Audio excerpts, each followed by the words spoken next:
Holy City Center Radio. It is episode 219, and I am your host, Christian Sanger. Today is Monday, February 5th, 2024. Hey, look at that. Got the Monday off on a good start because I remembered to change that setting in this podcast app website that I use to record, and hopefully it sounds a lot better than Friday's episode. I don't think it sounded terrible, but you can always tell when someone is using like a real mic versus their computer mic. So I apologize, but got it figured out to start the week. So that's a good sign. I hope you all had a fantastic weekend. I had a pretty good one. Still been really busy with work and everything, but was able to get out and have some fun on Friday night.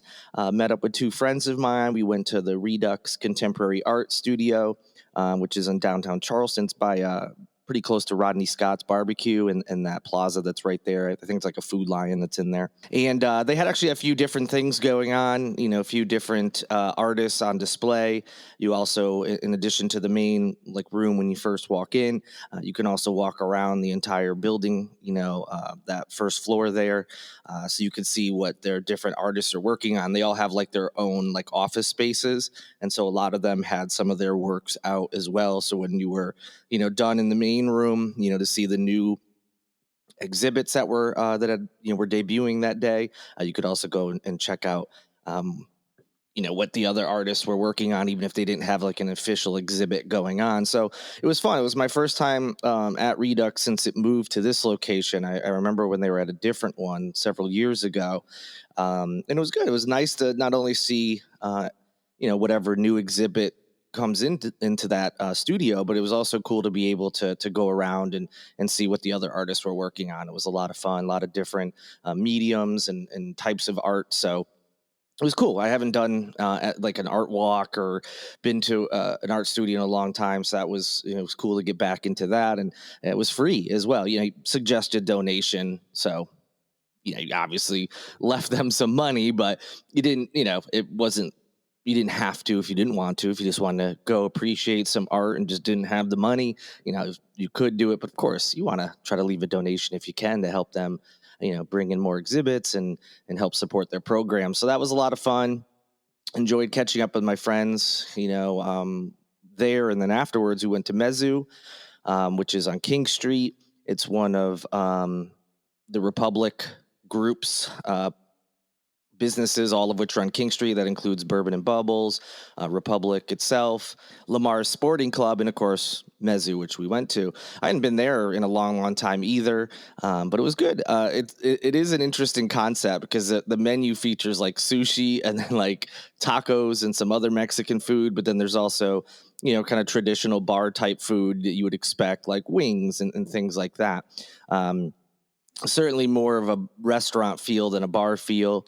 But when you walk into a place and they have a bar on one side, you always assume, oh, they're going to have burgers and wings and stuff. And they do have those kind of things, but the highlights are, definitely, more of the Mexican and the sushi. But it's all of it's good. I know it seems weird when a restaurant has different cuisines like that, but trust me, they do a really good job. And definitely enjoyed the food we had. The highlight for me was probably the jerk chicken wings. I just love jerk chicken, and they did a real good job with that. It was really good. So nice, fun time. It was great catching up with friends, laughing, and getting out of the house and stuff. So it was nice to be able to do that. The rest of the weekend was pretty quiet. Watched my UConn Huskies play. The men won, still number one in the country, which is very exciting for me. The women's team is playing as I'm recording, but I'm hopeful that they will also be victorious. So that's all that's been going on here. So now let's get into the news. This was some big news that happened since the last podcast, and it's quite the interesting situation, but you may have at least seen the headline, but maybe didn't get all the details, which came out a little bit later. But yes, Darius Rucker was apparently arrested in Tennessee on drug charges. When the story broke, that really was all that was listed. It had the charges, but we didn't know exactly what the situation was, what the drugs were. obviously any drugs that you're taking or have on you that are illegal, hey, it is what it is. But there is a big difference between drugs, of course. So you're like, all right, how serious are these charges we're talking about? So after that broke, finally more information came out. And another interesting piece of this stems from an incident from February of last year. So that was also weird that it was just coming out now. So here's what exactly is going on. As the news media, once they got wind of this, they were able to receive an affidavit that they requested, and it came out with some more info. So Rucker was in possession of 14 psilocybin pills, which, that is the hallucinogenic chemical, what property, I don't know the official term, that you might find in like mushrooms. That's what it's known for. So we had some like pills with that in it, I'm assuming like a microdose situation, which has become a pretty big thing. He was also found to be in possession of marijuana. Now, both happened, or both were found on him during a traffic stop conducted by officers with the Franklin Police Department. Again, this is in Tennessee. Now, the traffic stop actually occurred on February 19th of 2023, but an arrest warrant was not issued until December 11th of 2023. So that's really bizarre, too, that this incident happens, they let him go, and then almost a year later, an arrest warrant is issued. Some stuff is just really bizarre. And that's one of the weird things about this. So this February 1st, which was Thursday, Rucker turned himself into police, according to a spokesperson with that department. He was ultimately released on a $10,500 bond that same day. The affidavit states at approximately 10:20 p.m., officers pulled over Rucker on suspicion of an expired license plate, since what he had was apparently a previous version of Tennessee's current license plate. After the officer confirmed the plate was expired, they made contact with Rucker. The affidavit says the officer detected a strong smell of marijuana coming from the vehicle. Rucker said he had previously smoked weed in the car, but not that night. As officers then conducted a probable cause search of the vehicle because of that smell, the affidavit says they found a clear baggie with 14 purple pills and a suspected THC vape pen. Rucker apparently told police that his girlfriend had supplied the items. He denied knowing what the purple pills were. An officer then told Rucker he would pat him down. At that point, Rucker reportedly said he had something to give the officer, and he pulled out what the affidavit says is a small marijuana blunt out of his front pocket. When asked if it was purely marijuana, the affidavit states Rucker replied yes. Officers then released him from the scene without charges pending the identification of the pills. So apparently that's all the details that have come out. So judging by that last part, that he was released, because they couldn't confirm what exactly those pills were. So apparently it took from February of 2023 to December of 2023 to find out that those pills were psilocybin pills. And then they issued an arrest warrant because of that, which is also really bizarre. Interesting. I've seen stories where there are drugs of some kind on people and they're arrested that day, even though they can't identify them in that moment either. So just interesting how that all happened. And it took basically a year for them to officially come out with an arrest warrant. So really bizarre situation. It was really confusing. It was interesting, and it makes sense if they let him go and didn't officially charge him with anything, why this didn't make the news last year. But once, the arrest warrant officially came out and he turned himself in, that's when it became public record, of course, and that's how it got out in the news. So that's the story. Like I said, when it came out, there was none of these details. It just said he was arrested on drug charges, and, people's imaginations, I'm sure, running wild. Like, whoa, what did he do? What did he have on him? And in the end, it's essentially he had some, cannabis on him and, pills, but basically mushrooms is what it is, because that's what's, in the pills is that property that gets, that has that hallucinogenic property to it. So grand scheme of things, I mean, who cares? Really, who cares? Those drugs are legal in many states now, obviously not here in South Carolina, and obviously not in Tennessee where he was arrested. He broke the law in that state, so obviously there's going to be consequences from that. That's understandable. But, in the grand scheme of things, who cares? Like, again, if he did this in one of a handful of other states, there would have been no issue at all. Thankfully it wasn't something worse, like a much harder drug, who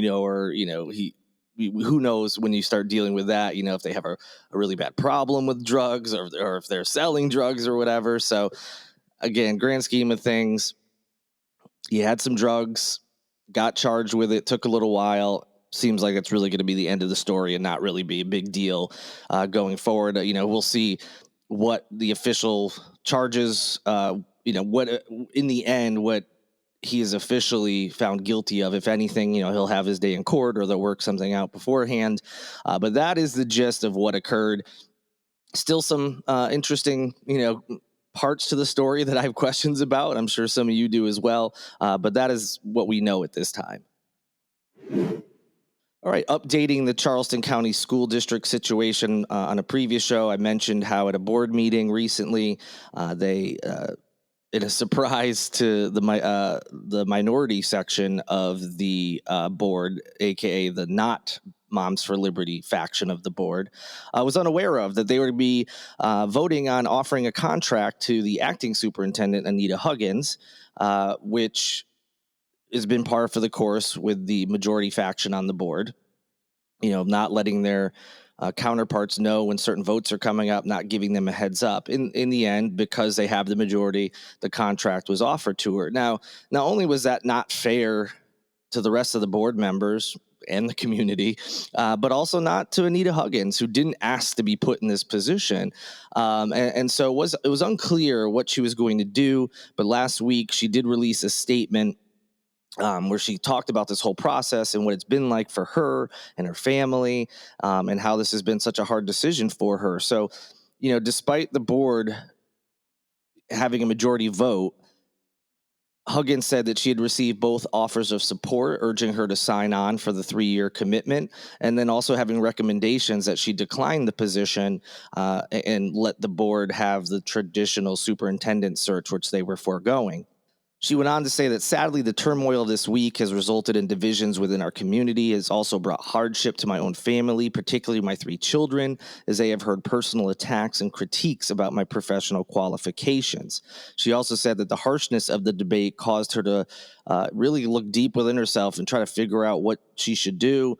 And she even said that it tested her commitment to the district, her desire to lead, and her lifelong goal to improve student outcomes, leveling the playing field and helping all children succeed. Sorry for that pause there. I forgot that there was more to that statement.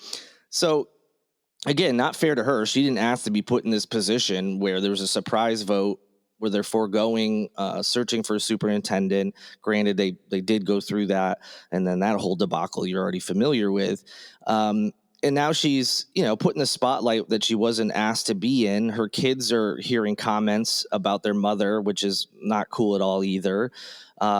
They made someone who, I don't know her personally, so I'm just taking her at her word, but someone who is passionate about her job, wanting to be in this district, working with these students. And she was even questioning if she wanted to do that anymore because of this debate.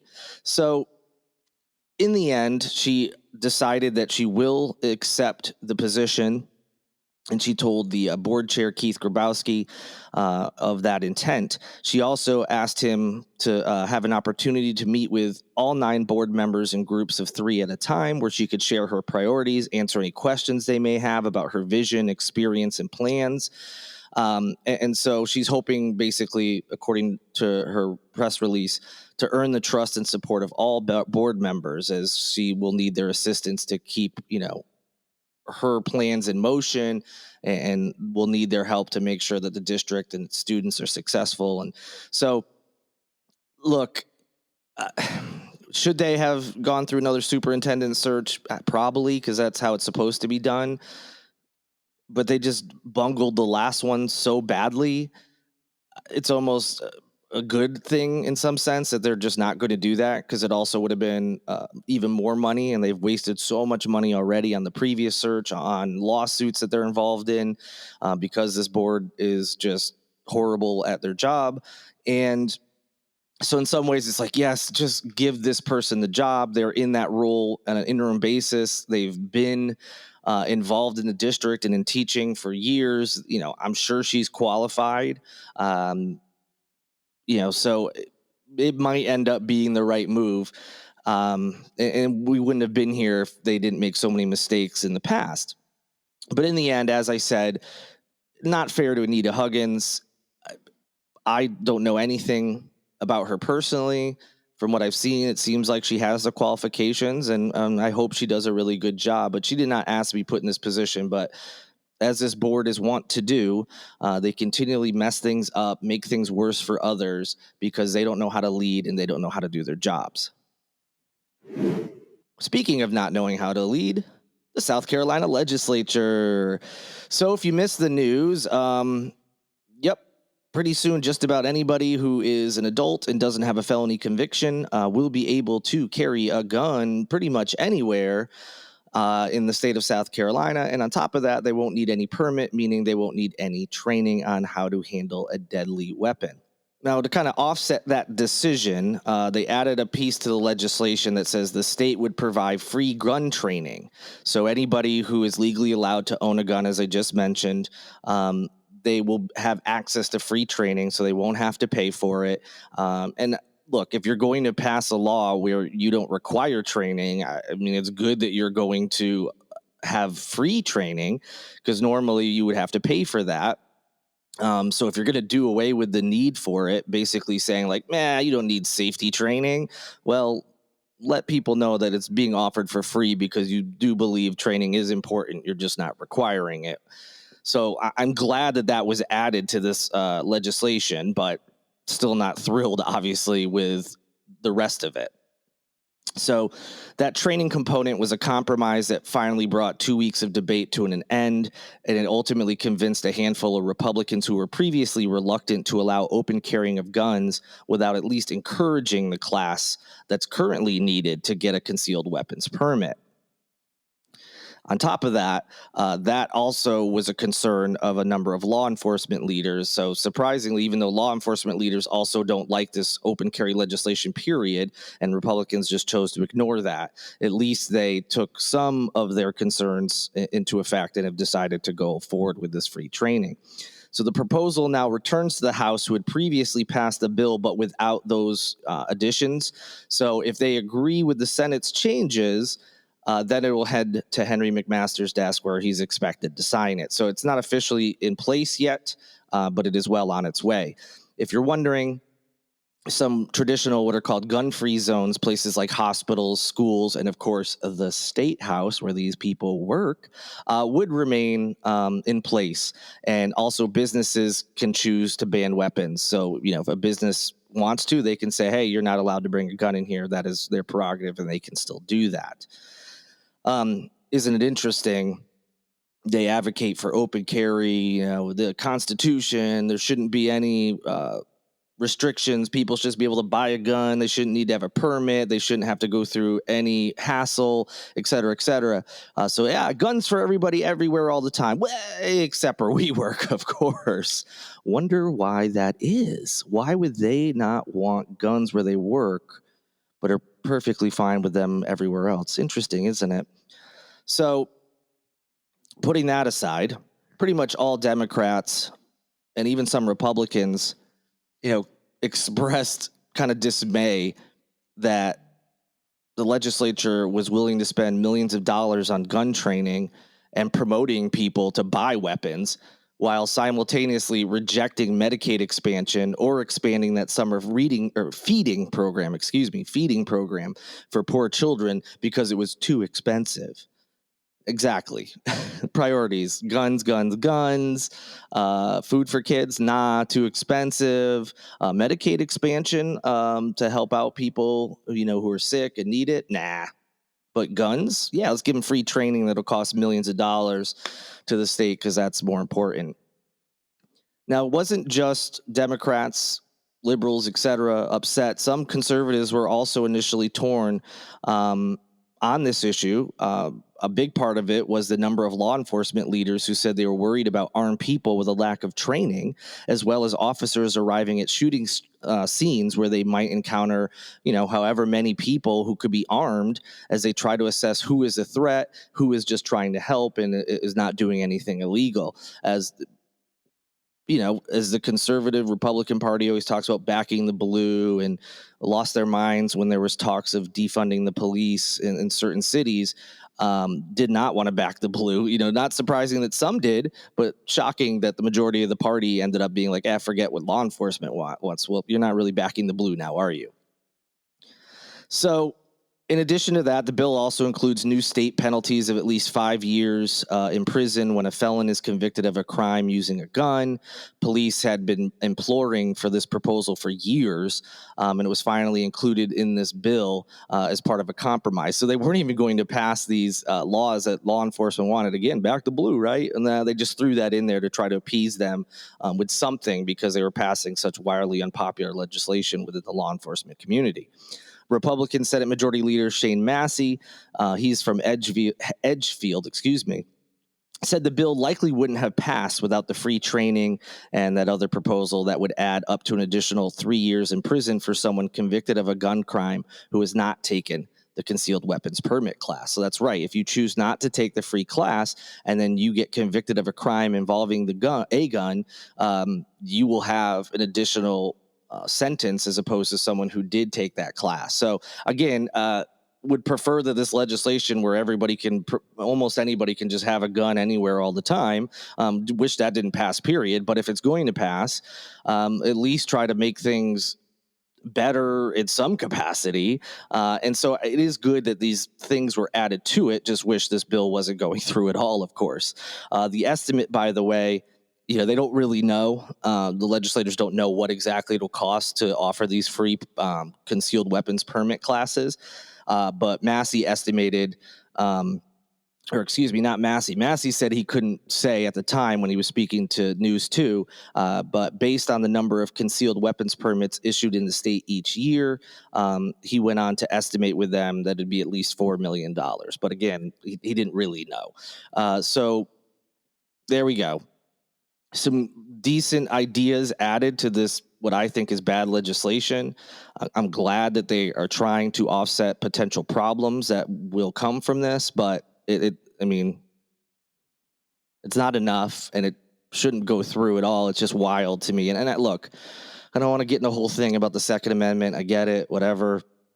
But it's just wild to me, that people won't be required to know how to use a deadly weapon and have safety training on it. It's not required. That blows my mind. I don't understand it. And I'm sure there's lots of people who will take the class, and that's fantastic. And if you're one of those people, great. Then you're what I would consider the good gun owner that we hear about all the time, and I would encourage anybody who gets a gun and has never had that training to take it. It's free. It could protect you from a mistake and protect others from making a mistake as well. So that's where we're at with that legislation. Again, still not officially passed yet, but seems to be well on its way. And lastly, just a quick update from a story we talked about last year. It's been a little while since there's been an update, and sadly, this isn't an update where, there's new information, but the Charleston County Sheriff's Office is asking the community to go back and review surveillance images that were previously released to see if maybe they recognize one of the 3 vehicles that investigators believe could be involved in the case of a woman being discovered severely wounded on a James Island road back on the morning of June 21st, 2023. You all may remember James Island resident Jen Drummond was found unconscious in the middle of Woodland Shores Road and was ultimately in a coma for about 2 weeks afterwards.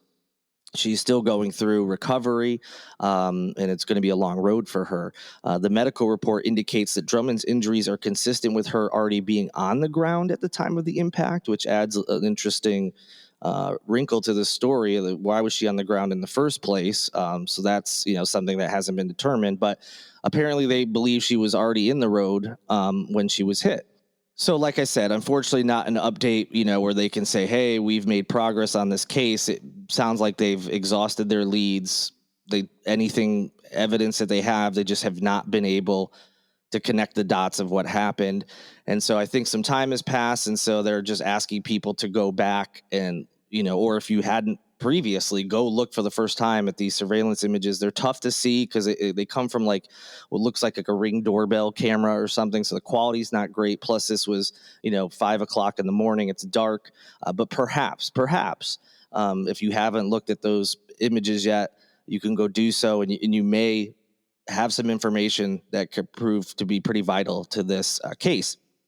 If you want to go look at those images, the link to this story is in the show notes, and the photos are included there. And hopefully someone will be able to provide some information to get this thing figured out. That'll do it for this edition of Holy City Center Radio. Thank you so much for listening. I hope you have an amazing rest of your week. I can't wait to talk to you all on Wednesday. Hopefully things won't get too hectic here, so that will actually happen, unlike last week where there was no Wednesday show. But I'm planning on it and looking forward to it.